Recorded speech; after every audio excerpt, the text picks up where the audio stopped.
UPSC यानी देश का सबसे टफ एग्जाम, पैसा, पावर, पोजीशन के सपने लिए हर साल 11 लाख से ज्यादा युवा इस एग्जाम को देते हैं और सीट होती है मात्र 1000। यानी सफलता का रेशियो 1100 में से 1.09। बट आखिर ऐसा एग्जाम जिसमें सक्सेस रेशियो मात्र इतना सा है, इतने सारे लोग, इतने सारे युवा अपनी भरी जवानी क्यों इस एग्जाम के चक्कर में गला रहे हैं? क्या कोचिंग इंस्टीट्यूट सिर्फ अपनी कमाई करने के लिए, 2 पैसे कमाने के लिए इन लाखों युवाओं की जिंदगी बर्बाद कर रहे हैं झूठे सपने दिखा के? सरकार इनके लिए कुछ करती क्यों नहीं है? या सरकार भी इस साजिश में शामिल है? जो 10,99,000 लोग रह गए जिनका हुआ ही नहीं, उनका आखिर बाद में क्या होता है? और जिन 1000 का सिलेक्शन हो गया, क्या उनकी जिंदगी मस्त है और कोई दिक्कत नहीं आती? तो आज की इस वीडियो में चर्चा करेंगे यूपीएससी के पूरे इकोसिस्टम के बारे में, क्या सही है, क्या गलत है, और लास्ट में मैं रखूंगा अपनी राय। इस वीडियो को अपन 8 पार्ट में करेंगे। पहला पार्ट होगा यूपीएससी के एस्पिरेंट की लाइफ कैसी होती है।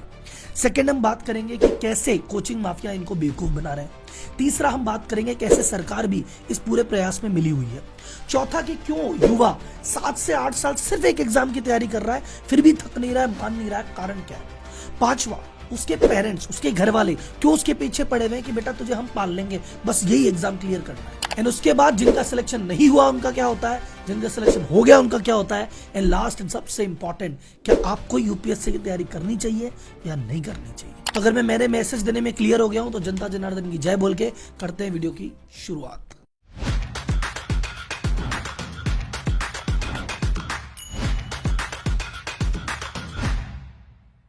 वीडियो की शुरुआत करेंगे कि यूपीएससी एस्पिरेंट की जिंदगी का दिन कैसे बीतता है।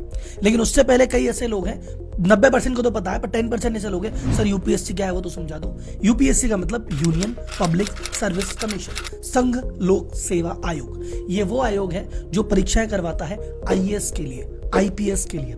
इसमें हर साल 1000 से ज्यादा वैकेंसी निकलती है, जिसमें लोग बाग अप्लाई करते हैं। पहले प्रीलिम होता है, उसके बाद मेन होता है, फिर इंटरव्यू होता है, इंटरव्यू का सिलेक्शन होता है। सिलेक्शन होने के बाद इनके नंबर के आधार पे आईएएस की, आईपीएस की, आईएफएस की, इस तरह की बड़ी बड़ी आधिकारिक पोजीशन पे इनको शिफ्ट किया जाता है। तो अगर आपकी सरकारी नौकरी पाने की तमन्ना है, और वो भी छोटी मोटी नहीं, मोटी वाली सरकारी नौकरी, सबसे बड़ी सरकारी नौकरी, तो आदमी यूपीएससी की तैयारी करता है। आई बात समझ में? और अब ये सरकारी नौकरी, वो भी कर्मचारी वाली नहीं, अधिकारी वाली नौकरी करने के लिए कितने पापड़ बेलता है यूपीएससी का एस्पिरेंट, वो सुनिए। सुबह उठते ही हिंदू का अखबार, उसके बाद भैया कोचिंग का संसार, फिर शाम को रिवीजन करने के लिए लाइब्रेरी जाओ, वहां पे किताबों का अंबार। और ये जो रूटीन है, ये एक टेप रिकॉर्डर के जैसे बनता है, हर बार बार बार बार बार लगातार। शायरी अच्छी लगे तो लाइक कर देना यार। कोई दोस्त नहीं है, कोई शौक नहीं है। इंडिया पाकिस्तान का मैच हो या कोई कजन की शादी, इनको किसी से मतलब ही नहीं है। ओल्ड राजेंद्र नगर या मुखर्जी नगर इनके ठिकाने हैं। यहाँ पे एक छोटा सा कमरा लेके एक अर्जुन की जैसे भैजन लक्ष्य पे निशाना साधे, बाकी सब भूल गए हैं, दुनियादारी का पता ही नहीं है। उसके बाद पहला अटेम्प्ट होता है, प्रीलिम नहीं निकलता, फिर तैयारी में लगते हैं। दूसरे अटेम्प्ट में प्रीलिम निकलता है पर मेन नहीं निकलता। फिर तैयारी, आपको लगता है कोई नहीं मेन की तैयारी करे, नहीं भैया तैयारी शुरू से होती है। तो फिर प्रीलिम की तैयारी करेगा, फिर मेन की तैयारी करेगा, फिर इंटरव्यू में अब की बार नहीं हुआ तो भाई साहब फिर रह गए, अब की बार फिर प्रीलिम से चालू करना है। अब की बार फिर प्रीलिम हुआ, मेन हुआ, इंटरव्यू नहीं हुआ, और अब तो मेरे अटेम्प्ट भी खत्म हो गए, तो अब मैं कुछ नहीं कर सकता, अब मेरी उम्र 30 साल हो गई है, अब लेनी देनी कुछ भी नहीं है। क्योंकि यूपीएससी का एस्पिरेंट होता है, स्टूडेंट नहीं होता। मेडिकल स्टूडेंट मतलब स्टूडेंट है, कभी ना कभी तो डॉक्टर बनेगा। इंजीनियरिंग स्टूडेंट मतलब आज स्टूडेंट है, कभी तो इंजीनियर बनेगा, लगभग गारंटी होती है। यूपीएससी एस्पिरेंट का मतलब है अगर पार हो गया तो सब कुछ मिल जाएगा, पर नहीं हुआ तो कुछ भी लेनी देनी नहीं है। अब आपके मन में एक सवाल आ रहा होगा, राहुल जी अगर इतनी टफ कंडीशन में कोई जीता है, दिन में 14 से 16 घंटे पड़ता है सब चीजों को त्याग के, उसके बाद भी 1 साल 2 साल 3 साल नहीं होता, उसके बाद आदमी छोड़ देना, फिर क्यों लगा रहता है? अरे सर, उसको वहां लगा रहने के लिए आते हैं आपके प्यारे प्यारे कोचिंग वाले। और ये वीडियो का सेकंड पार्ट चालू होता है कि कोचिंग वाले कैसे बेवकूफ बनाते हैं उसको। तो बात है भैया, कोचिंग वालों की दाल रोटी चलती है यूपी एस्पिरेंट के पैसे से। साल में 1000 पोस्ट निकलेगी पर तैयारी करते हैं 11,50,000 लोग। नॉर्मल कोचिंग की अगर आप बात करेंगे तो 1 लाख से लेकर 2.5 लाख तक इनकी फीस होती है। फिर कोई अलग से सब्जेक्ट है तो 50,000 से 1 लाख काबू। उसके बाद किताबें, उसके बाद मॉक टेस्ट के पैसे, इवन अखबार पढ़ने का भी कोर्सेज लॉन्च कर रखे हैं कि अखबार ऐसे पढ़े। तो कोचिंग इंस्टीट्यूट वालों के लिए जितने भी स्टूडेंट हैं, यह सब है ग्राहक। और कोई भी बिजनेस में ये नहीं चाहेगा मेरे ग्राहक कम हो, वो चाहते हैं ग्राहक ज्यादा से ज्यादा बढ़े। तो यूपीएससी वाले ये थोड़ी कहेंगे कि अरे इतना टफ एग्जाम है तुम तैयारी मत क्या करो। ये थोड़ी बोलेंगे 2 अटेम्प्ट हो गए बस अब घर जाओ। वो बोलेंगे अरे अभी तो 4 अटेम्प्ट हुए हैं, 2 अटेम्प्ट और बाकी हैं, अभी तो तुम में जोश है, अभी तो तुम करोगे, एक दिन देखना, 1 साल की मेहनत और 1 साल की मेहनत और फिर देखना है लाल बत्ती, फिर तुम्हारे पीछे 4 लोग भागेंगे, फिर कलेक्टर साहब बोल के सलाम ठोकेंगे, करोगे? हाँ जी करेंगे, लाजा फीस जमा करा क्या। ये कोचिंग इंस्टीट्यूट कोर्स नहीं बेचते, ये सपना बेचते हैं। अभी एक वीडियो दिखाएंगे आपको। एक सर कहते हैं दुनिया में नौकरी एक ही है, आईएएस, बाकी तो नौकरियां हैं। आईएएस तो आईएएस है, कोई मुकाबला नहीं। कि सब नौकरियां, नौकरी सिर्फ एक आईएएस, बाकी सब नौकरियां हैं। कोई कहता है सर जब बनोगे बंगला गाड़ी ठक ठक गांव जाओगे दुनिया सैल्यूट करेगी। आईएएस बन के तुम सबसे पहले कहां भागोगे? अपने गांव। बाल बाल तिरछे करके चश्मा ऐसे लगा के ऐसे ऐसे चलते हुए कि मर गए ना। अरे भैया अब कहने को तो बोलते हैं भैया ये मोटिवेशन है। राहुल जी मोटिवेशन जरूरी है, बिना मोटिवेशन तो उसका दिल टूट जाएगा, तो मोटिवेट करना जरूरी है। मैं कहता हूं देखो मोटिवेट करना जरूरी है, पर ये मोटिवेशन नहीं है, ये मनीपुलेशन है। मोटिवेशन नहीं हो रहा है, मनी खींचने के लिए मोटिवेट किया जा रहा है कि 1 अटेम्प्ट और लगा, 1 फीस और लगेगी। फिर कोचिंग वालों की मार्केटिंग देखोगे तो देखते रह जाओगे। एक वीडियो आएगा जिसमें मोदी जी खड़े हैं, एक आईएएस उनसे कह रहा है फॉर्म भरो, और फिर नीचे लिखा हुआ आता है मोटिवेट। इसी दिन के लिए तो आईएएस बनना था। देखिए आईएएस की पावर। एक वीडियो और है मोदी जी का जहां पे वो जापान के राष्ट्रपति के साथ गोलगप्पे खा रहे हैं, तो वहां वीडियो के नीचे क्यों नहीं लिख दे इसी दिन के लिए तो गोलगप्पे वाला बनना था। एक वीडियो था जिसमें मोदी जी लिट्टी चोखा खा रहे थे, उसके नीचे क्यों नहीं लिखा इसी दिन के लिए तो लिट्टी चोखा बनाने थे। अरे भाई साहब तुमने कोई 1 सेकंड के लिए एक वीडियो उसको पॉपुलर कर दो, फिर वीडियो चलेगी कि आईएएस आ रहा है, गाड़ी खुल रही है, पीछे 4 लोग आ रहे हैं, फिर मोटिवेशन म्यूजिक, इसी के लिए तो करना था। आईएएस की पावर देखो। अरे दादा काहे बेवकूफ बना रहे हो यार। फिर आर्टिकल आता है टैक्सी वाले की बेटी बन गई, अरे फल वाले का बेटा बन गया, अरे सफाई कर्मचारी बन गया। अरे भाई साहब एक बात बताओ, 5 लाख लोग एग्जाम दे रहे, एक का नंबर आ गया, उसको हाईलाइट कर देते, अरे ये देखो अरे देखो, तो आदमी को लगता है मैं भी कर लूंगा, मैं भी कर लूंगा। कोचिंग वालों का सिंपल सा धंधा है, सक्सेस हो गया हमारा कोचिंग इंस्टीट्यूट था, फेल हो गए तुम्हारी तुम जानो। इनके कोचिंग की स्टूडेंट की 2 कैटेगरी है, रैंकर और बैंकर। जिसकी रैंक आती है उसको भैया माला पहना देते हैं, उसका इंटरव्यू ले लेते हैं, उसकी शॉर्ट्स चला देते हैं, उसको अखबार में छाप देते हैं, पूरा शहर छाप देते हैं, और उसको देख के 1 लाख बच्चे आते हैं हमारा भी एडमिशन कर दो। वो जो एडमिशन करते हैं वो बैंकर होते हैं, वो इनका बैंक भरते हैं, और इसी चक्कर में झूठ बोलने से भी परहेज नहीं करते। सन 2017 की बात बताते हैं, इंटरेस्टिंग, में पेपर की कटिंग मिली तो जरूर इस वीडियो में लगाऊंगा। 2017 में 990 वैकेंसी निकली हुई थी। उस समय एक एएलएस इंस्टीट्यूट कहता है हमने दिए 244, वाजीराम बोलता है हमारे हुए 400 सिलेक्शन, चाणक्य बोलता है हमारे हुए 355 सिलेक्शन। अरे तुम तीनों ने मिला के 990 से सीट ज्यादा कर दी, बाकी के हाथ भी बनाई नहीं। फिर आपको लगता है कि राहुल जी यार ये बात तो कभी सोची नहीं, इमोशनली बह के हम तो हमेशा ऐसा सोचते थे, लेकिन आज आपने लॉजिकली सोचने पे मजबूर किया है। अगर ऐसा आपको लगता है तो वीडियो को लाइक भी करना और कमेंट भी करना, क्योंकि अब बात करने वालों में उस स्केल के सबसे बड़े खिलाड़ी की जो पर्दे के पीछे बैठा है, वो है सरकार खुद। 2010 में जब 2,70,000 लोगों ने यूपीएससी के लिए अप्लाई किया था, तब भी सीट थी 1043। पिछले साल जब 11,50,000 लोगों ने अप्लाई किया है, यानी 5 गुना संख्या बढ़ गई है, सीट अभी भी 1000 ही है। ये सरकार सीट क्यों नहीं बढ़ा रही? सरकार आपकी क्वालिफिकेशन लेवल क्यों नहीं बढ़ा देती कि यार सब जने अप्लाई मत करो, ये वाला क्राइटेरिया करते हैं, वो वाला क्राइटेरिया करते हैं, हर कोई तो मत आ जाओ।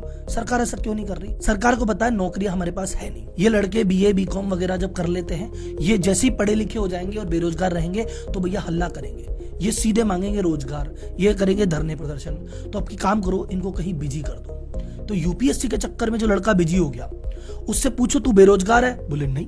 बोले तू काम कर रहा है, नहीं। वो इस भ्रम में है कि वो कुछ कर रहा है, वो इसी भ्रम में उसके 7-8 साल कहां चले गए पता ही नहीं चला। भाई 21 साल 22 साल का लड़का बीए बीकॉम बीए करके कहता है नौकरी दो। ये कोचिंग वाले कहते हैं अरे तो कहां नौकरी के चक्करों में पड़ रहा है, सरकारी नौकरी कर रहा है, यूपीएससी की तैयारी। वो तैयारी करते करते उस बेचारे के 30 साल हो जाते हैं, लेनी देनी कुछ निकलती नहीं है। अब 30 साल की उम्र में न तो एनर्जी बची है, न भाई का कॉन्फिडेंस बचा है।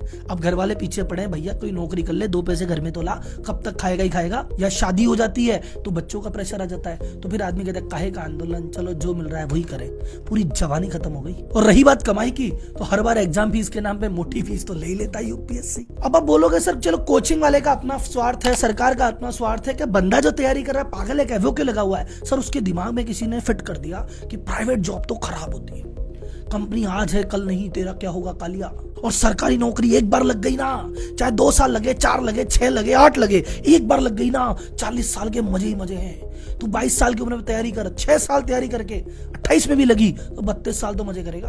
तो 32 साल मजे करने के लिए 6 साल भुगत भी लिया तो क्या ही फर्क पड़ता है। उसको ये नहीं बताते कि अगर तेरे स्किल में दम है तो ना तो तुझे कोई कंपनी निकाले, और एक निकालेगी तो 3 लेने बैठेगी, प्लस वहां पे तेरी ग्रोथ बहुत तेजी से होगी।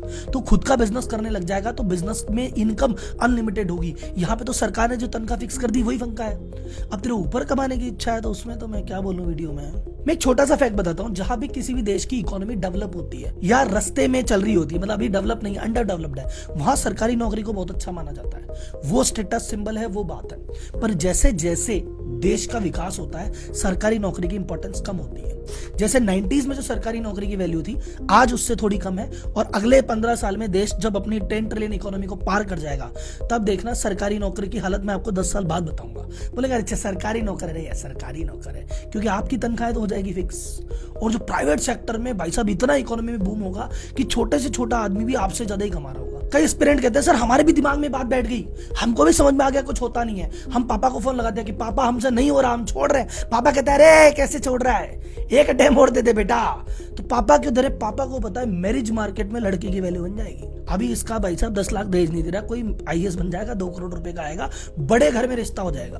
पिताजी को पता है कि यार मैं सोशली एक नीचे लेवल पे रहा व्यक्ति हूं, मेरा बेटा जैसे आईएएस निकलेगा मैं नीचे लेवल से ऊपर लेवल पे आ जाऊंगा। तो भैया अपने जीवन में 20-25 साल में अपन उतनी मेहनत नहीं कर पाए, अब बच्चे के कंधे पे बंदूक के प्रयास है कि काश इस अटेम्प्ट के थ्रू हम फटाफट आ जाए। जॉब करोगे तो भी आपका स्टेटस इंप्रूव हो सकता है, बिजनेस करोगे तो भी इंप्रूव हो सकता है, पर उनको लगता है इन दोनों में तो रिस्क है, गवर्नमेंट में तो गारंटी है। इसलिए पेरेंट्स भी कई बार आपको पीछे आने नहीं देते। 2-3 टाइम के बाद आपका मन बढ़ता है तो 2-3 टाइम घर वाले दिलवा देते हैं। अब जिन बच्चों का नहीं होता उनके साथ क्या होता है सर, 7-8 साल की कड़ी मेहनत और 6-7 अटेम्प्ट देने के बाद जब उसका आधा जीवन जो जवानी उसकी पूरी तैयारी में ही चली गई, तब उसे लास्ट में पता पड़ता है अब भैया तो किसी काम का नहीं है। यूपीएससी में सारे अटेम्प्ट पूरे हो गए, एज लिमिट पूरी हो गई, अब अप्लाई नहीं कर सकते। उसकी एज हो गई है 32 साल। अब वो प्राइवेट जॉब में अगर जाएगा ना नौकरी मांगने, तो उसका कंपटीशन उन 21-21 साल के लड़कों से जिन्होंने अभी डिग्री की है। वो पहले इंजीनियर था, इंजीनियर बन के आईएएस की तैयारी कर रहा था, पर इंजीनियरिंग की डिग्री उसकी 10 साल पुरानी है। और जो अब उसको फाइट करना है उस इंजीनियर से जो 2 दिन पहले डिग्री लेके आया है। अगर वो अपने दोस्तों से कंपेयर करता है जिन्होंने तैयारी नहीं की थी और किसी जॉब में लग गए थे, तो उनके 2-3 प्रमोशन लग गए हैं, वो मैनेजर या सीनियर मैनेजर की पोस्ट पे बैठे हैं। जिन्होंने बिजनेस चालू किया था 8-10 साल में उनका बिजनेस सेटल हो गया है, और ये बंदा अब जीरोस पे खड़ा है। इस समय बंदे में कोई कॉन्फिडेंस नहीं होता, अंदर से टूट जाता है, खुद से भरोसा उठ जाता है और आदमी अनमना सा हो जाता है। आईसीएमआर के डेटा के अनुसार 15% लोग जो तैयारी कर रहे हैं यूपीएससी की किसी न किसी प्रकार के डिप्रेशन या स्ट्रेस से पीड़ित है। और ये डेटा सिर्फ कागजी है, असली डेटा इससे कहीं ज्यादा है। और सुसाइड के केस भी आपको यदा कदा सुनने में आई जाते हैं। इसके बाद जो ऑप्शन बचता है जिसमें मोस्टली अप्लाई करते हैं कि भाई चलो ठीक है आईएएस की तैयारी नहीं हुई तो स्टेट पीसीएस में जाते हैं, राजस्थान में जाएंगे आरएएस कर लेंगे, या बिहार में जाके कुछ और कर लेंगे, या बैंक की तैयारी कर लेंगे, या आरबीआई की तैयारी कर लेंगे, क्योंकि सिलेबस मोटा मोटी सेम रहता है। तो उसमें भी फिर पढ़ाई, मतलब तैयारी के 10 साल के दौर से निकलने के बाद फिर तैयारी में लगता है, फिर जाके कुछ नौकरी मिल भी जाती है ना, लेकिन मन को सुकून नहीं मिलता। क्योंकि ये तो एक एग्जाम दिया, बैंक की नौकरी लग गई, बैंक में नौकरी तो है, पर 32 साल की उम्र में आपकी पहली तनख्वाह आ रही है, कैसा लगता है? और जो सपना 8 साल से सुबह शाम संजोया वो टूट चुका है, वो तो पूरा होगा ही नहीं, तो पूरी जिंदगी डिप्रेशन में निकल जाती है। और जी जो सिलेक्ट हो गए उनके तो मजे ही मजे हैं सर जी। 1000 सीट है, इसमें आईएएस जिसके लिए ज्यादा मरी जा रही जनता, वो सीट है मात्र 180। उसके बाद आता है 200-250 आईपीएस आते हैं, उसके बाद अदर सर्विस आती है। अदर सर्विस में किसी का इंटरेस्ट नहीं है। वो लोग जो टॉप 1000 में सिलेक्ट हो गए लेकिन 500 के नीचे हैं, उनके मन में मलाल रह जाता है, अरे आईएफएस मिला यार, आईपीएस तो मिला ही नहीं, आईएएस तो मिला ही नहीं, उनके मन में ये मलाल रह जाता है। जिनको आईएएस मिल जाता है उनको मलाल ये रहता है, मेरे को मेरा कैडर नहीं मिला, मैं तो राजस्थान का बंदा था, मुझे तो असम कैडर दे दिया, अब असम में जाके मैं क्या करूं। जिनको मनपसंद का कैडर मिल जाता है कि मुझे तो यूपी चाहिए था, यूपी मिला, मनपसंद का जिला नहीं मिल रहा, मोटी मलाईदार पोस्ट नहीं मिल रही। मोटी मलाईदार पोस्ट मिल गई तो वहां पे मंत्री जी और सीएम के आदेश मानने पड़ते हैं। अगर मैंने कहा कि मैं ईमानदार रहूंगा, तुम्हारे साथ नहीं मिलूंगा, तो ट्रांसफर मिल जाएंगे अशोक खेमका जैसे, और तुमने कहा नहीं यार मैं तुम्हारे साथ शामिल हो जाता हूं, तो घर पे रेड भी पड़ सकती है। तो सरकार ने कहा तू कमा लेगा तो नहीं छोड़ेंगे, और तू नहीं कमाएगा तो भी नहीं छोड़ेंगे। अब आते हैं कंक्लूजन पे कि राहुल जी मैं यूपीएससी की तैयारी करूं कि ना करूं। कई लोग जो करने की सोच रहे हैं उनके मन में सवाल है, कई लोग जो कर रहे हैं बोले अगला अटेम्प्ट देना है कि नहीं देना। मैं कहता हूं सबसे पहले खुद के गिरबान में झांको, आप हो कौन। सर यूपीएससी में पूरे इंडिया के टॉप टैलेंट आ रहे हैं, और उसमें आपको जगह बनानी है 0.09 में। अगर आप अपने स्कूल में कॉलेज में इतने धुरंधर रहे हैं कि आप हमेशा ही टॉप में आए हैं, तो आप यहाँ पे ट्राई कीजिए, किस्मत जरूर आजमाइए। लेकिन आपको पता है कि जब मेरे स्कूल में 50 बच्चों की क्लास में मैं 20वें नंबर पे आता था, तो भाई साहब काहे दिमाग खपा रहे हो। इसमें रिजर्वेशन का भी बहुत बड़ा पंगा रहता है। तो उस डेटा के हिसाब से देख लो, ये मत सोचो चलो 1000 सीट है, उस 1000 सीट में अपनी कास्ट के हिसाब से, रिजर्वेशन के हिसाब से देखो। उस रिजर्वेशन के आंकड़ों की बात की जाए तो उस 1000 में से आपके पास सीट ही 200-300, बाकी तो रिजर्व ही है, तो वो वे भी भूल जाओ। तो राहुल जी फिर करें तो क्या करें? सिंपल सी बात है, अगर आप एक्स्ट्रा ऑर्डिनरी प्रतिभावान हो, एग्जाम के मामले में आपने अपने स्कूल कॉलेज में फोड़ा है और आपको पता है अपन निकाल देंगे, तो तैयारी करो। दूसरा, अगर वास्तव में इसके लिए पैशनेट हो, सुबह शाम दिन रात आपने आईएएस बनने का सपना देखा है, तो ट्राई करो। लेकिन वो सपना आपने नहीं देखा, अपने पिताजी ने देखा है कि बेटा मैं कह रहा हूं कर ले। अब पिताजी का सपना है, आपका मन नहीं है, तो जब तक आपका सपना नहीं है ना, तब तक नहीं कर पाओगे। या किसी कोचिंग वाले ने मोटिवेट कर दिया, उसकी मोटिवेशन में किसी दूसरे की फूक में चल रहे हो, तो भी नहीं कर पाओगे। ये सपना आपका अंदर है, अंदर से निकला है, तो करना। किसी के कहने में, किसी के सुनने में, पिताजी के सपने के चक्कर में इसको मत करना, नहीं होगा। तीसरा, इसको अगर आपको करना ही है और बचपन से क्लैरिटी है, तो इसको भैया 20-21 साल की उम्र में इसकी तैयारी चालू कर दो। 1 अटेम्प्ट, 2 अटेम्प्ट, 3 अटेम्प्ट देके 24-25 साल की लास्ट उम्र तक समझ जाओ कि भाई 25 की उम्र हो गई, 3 अटेम्प्ट हो गए, अब नहीं हो रहा, तो फिर आप किसी दूसरे अल्टरनेटिव रूट पे जाओ, क्योंकि अभी भी जवानी आपके हाथ में है। ये 28-30 के बाद बिखेर के फिर ये मत हो जाना। Last but not the least, सबसे इंपॉर्टेंट, आपकी जिंदगी बहुत कुछ करने के लिए है। सिर्फ एग्जाम के भरोसे मत करो कि ये पास हुआ तो मैं कुछ हूं और नहीं हुआ तो मैं कुछ भी नहीं। आप हो सकता है आईएएस के सभी अटेम्प्ट में ना भी निकलो, लेकिन फिर भी जिंदगी में बहुत कुछ ऐसा बड़ा करो कि आईएएस भाई साहब आपको सैल्यूट मारे। कुछ ऐसी चीज करो, लेकिन ये नहीं कि एग्जाम खत्म हो गया तो मैं खत्म हो जाऊंगा। Please don't do this. तो अगर ये मेरे लेखक के या विचारक के अपने विचार हैं, आप इससे सहमत है तो कमेंट बॉक्स में बताइए, आप इससे नहीं सहमत है तो भी कमेंट बॉक्स में बताइए, और अगला किस टॉपिक पे अपन वीडियो बनाए इसके बारे में मुझे सूचित कीजिए। धन्यवाद, जय हिंद।